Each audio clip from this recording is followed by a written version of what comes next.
نحمده ونصلي على رسوله الكريم اما بعد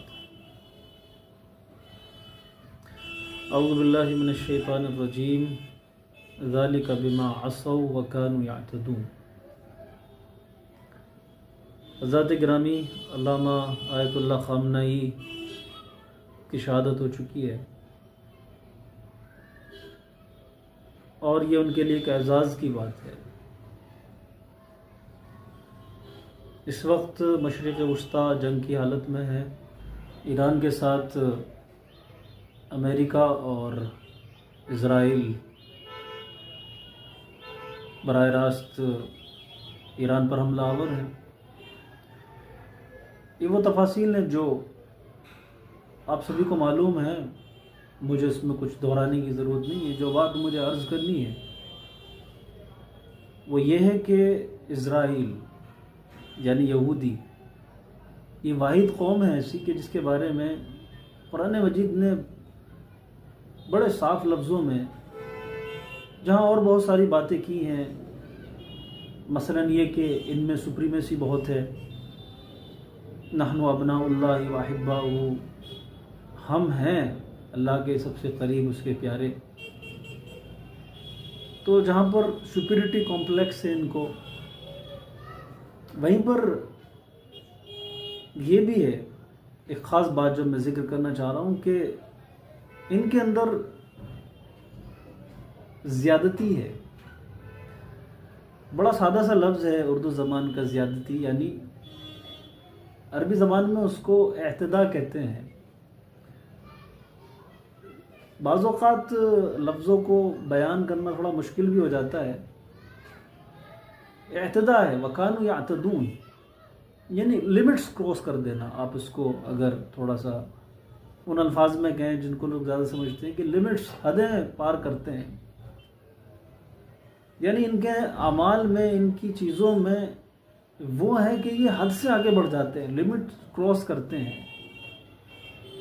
کچھ کم میں یا کسی ایک حد میں جا کر کے، کسی ایک حد پر رہ کر کے جو کام ہو سکتا ہے یہ اس سے آگے بڑھ کر کرتے ہیں۔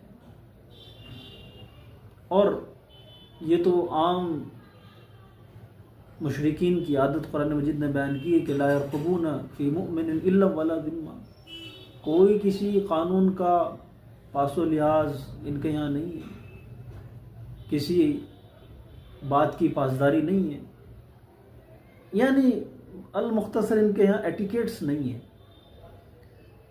اخلاقیات نہیں ہے۔ مثلا اسی تناظر میں اور پچھلی جتنی بھی جنگیں ہوئی ہیں، غزہ کے ساتھ اسرائیل کا کانفلکٹ، وہ پوری 2 سالہ جنگ، اور پھر ایران کے ساتھ، اور اب حالیہ اب پھر ایران کے ساتھ جنگ میں آپ نے ایک چیز ضرور دیکھی ہوگی، وہی جس کو قرآن نے یعتدون کہا ہے کہ یہ حد سے زیادہ بڑھ جاتے ہیں۔ اور پھر اس حد سے آگے بڑھنے کا مطلب یہ ہے کہ اخلاقیات، قانون، دستور، کوئی آچار سنہیتا ان کے یہاں نہیں رہتی ہے، کسی بھی حد پہ جا کر کے یہ کاموں کو انجام دیتے ہیں۔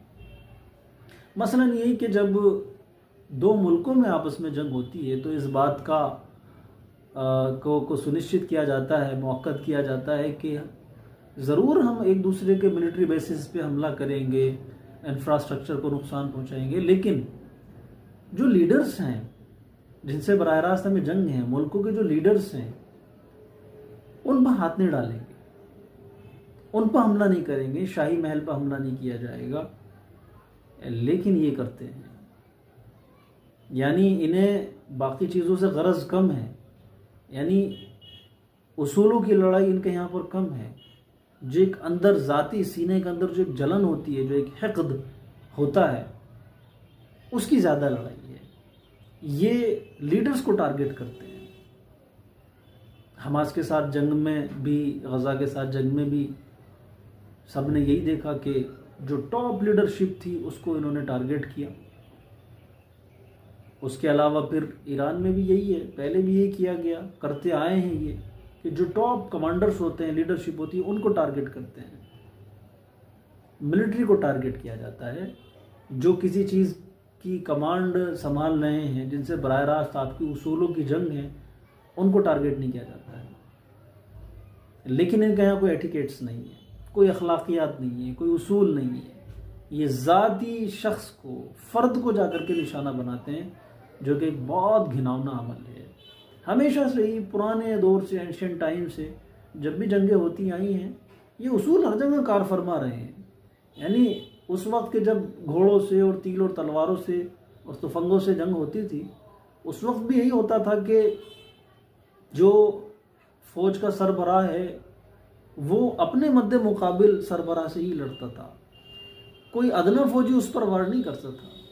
یہ گوریلا جنگ نہیں ہوتی تھی کہ چھپ کر کے مار دیا گیا ہے، مین لیڈر کو مار دیا گیا ہے جو اتھارٹی تھا، جو باتوں کو سنبھالے ہوئے تھا. اس چیز کی بنیاد اس قریبی دور میں اسرائیل نے ڈالی ہے، اور یہ بدترین خصلت ہے کہ آپ اسی شخص کو مار ڈالیں، اسی کو نشانہ بنائیں جو ٹاپ لیڈر ہے، جو کمان سنبھالے ہوئے ہے، جس سے آپ کی اصولوں کی لڑائی ہے. آپ اس کے ملک کو ہرائیے اور پھر اس کو آنکھیں چار کر کے دکھائیے کہ دیکھیں ہم نے آپ کو ہرایا ہے، اب آپ شانت رہیں، کم بولیں. لیکن شروعات میں ہی ٹاپ لیڈرشپ کو ختم کر دیا جاتا ہے. جیسا میں نے کہا، بدترین جنگی خصلت ہے یہ، اخلاقیات سے نہایت گری ہوئی بات ہے. اور کوئی باعث تعجب نہیں تھا. غزہ کے ساتھ جنگ میں ہم یہ دیکھ آئے ہیں، ایران کے ساتھ پچھلے کانفلکٹ میں ہم یہ چیزیں دیکھ آئے ہیں. اور اس بار تو انہوں نے سیدھا پہلے ہی دن علامہ آیت اللہ خامنہئی کو نشانہ بنایا ہے. اللہ ان کو غرق رحمت کرے. 86 سال کی عمر میں کبھی بھی انہوں نے غلط کے سامنے سر نہیں جھکایا، ظالم کے سامنے سر نہیں جھکایا ہے. اللہ تعالیٰ ان کی مغفرت کرے. لیکن جس رخ کو میں دکھانا چاہ رہا ہوں دنیا کے حکمرانوں کو کا، اور حکمراں کیا، یہ کیا ان کی اخلاقیات کچھ بھی نہیں ہے. یہ ایپسٹین گروپ کے لوگ ہیں، ان کے ہاں کیا اخلاقیات ہو سکتی ہے. بہرحال ذالک بما عصوا وکانوا یعتدون. داؤد اور حضرت سلیمان کی زبانی ان پر لعنت ہی اس لیے کی گئی کہ کرائی گئی. حد سے زیادہ بڑھ جانا، لمٹس کراس کرنا، یہ ان کی بدترین خصلتوں میں سے ایک خصلت ہے. علامہ خامنہئی صاحب نہیں رہے ہیں، اللہ تعالیٰ ان کی مغفرت کرے. لیکن دنیا کے انسانوں کو ان لیڈرز کا یہ مکروہ چہرہ بھی دیکھنا چاہیے، سمجھنا چاہیے کہ یہ کتنے مکروہ ہیں. ان کے یہاں کوئی اخلاقیات نہیں ہے، کوئی ایٹیکیٹس نہیں ہے. لا یرقبون فی مؤمن الا ولا ذمہ. السلام علیکم ورحمۃ اللہ وبرکاتہ.